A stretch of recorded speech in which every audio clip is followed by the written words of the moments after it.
para hablar en torno a los migrantes que ya se ubican en la frontera norte, la crisis social que se vive en México. Se encuentra en la línea telefónica el doctor Óscar Contreras. Él es secretario general académico del Colegio de la Frontera Norte y le agradecemos mucho por este tiempo que dedica a conversar con las audiencias de Radio Educación. Buenos días, doctor Contreras. ¿Qué tal? Buenos días. Buenos días. ¿Cuál es la situación que están viviendo actualmente los centroamericanos que han logrado llegar a la frontera norte de México? Bueno, originalmente la gran mayoría de ellos en la ciudad de Tijuana, sí, alrededor de 6,000, un poco menos de 6,000, estuvieron ubicados en un albergue improvisado en el Deportivo Benito Juárez, aquí en la ciudad.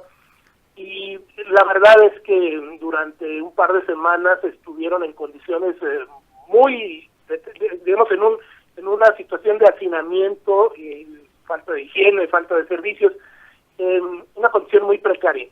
Hace algunos días, hace 5 días, fueron trasladados, muchos de ellos, se cerró el albergue Benito Juárez, los migrantes fueron trasladados hacia otro lugar, un albergue también improvisado, llamado el Barretal, un poco más grande, un poco en mejores condiciones, la verdad, y digamos que mejoró un poco la situación en la que están alojados en este nuevo albergue.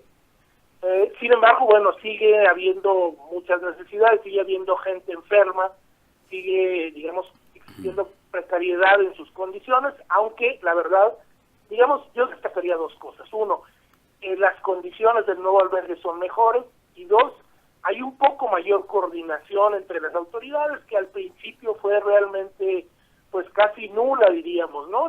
Los primeros días de la presencia de los migrantes en Tijuana, había una gran ausencia de las instituciones del Estado mexicano, y eso empeoró bastante la situación de las personas, y empeoró, digamos, la situación. Se vivieron días de crisis y de muchos riesgos, porque ante la ausencia de las instituciones del gobierno y el creciente número de personas que llegaban a la ciudad, hubo algunas expresiones, digamos, de temor, de hostilidad, e incluso algunas agresiones hacia las personas migrantes.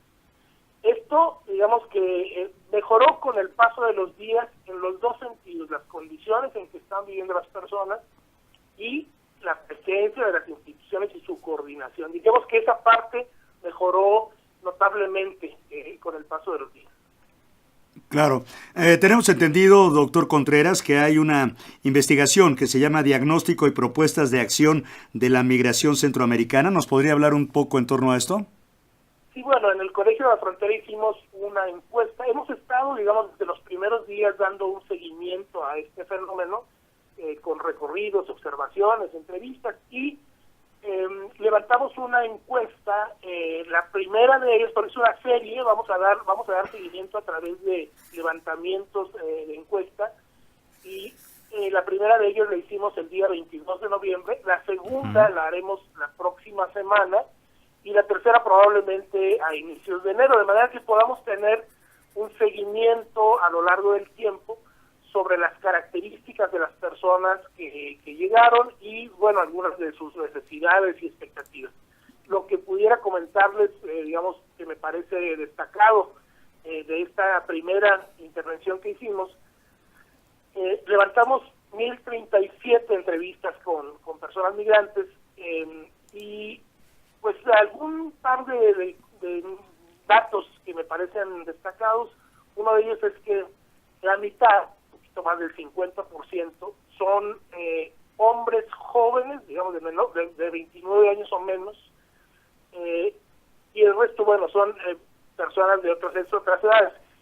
Pero digamos que la mayoría de las personas que llegaron son hombres jóvenes. Segundo dato que me parece importante es que las personas que viajan, digamos, sobre todo las mujeres, viajan acompañados con familia.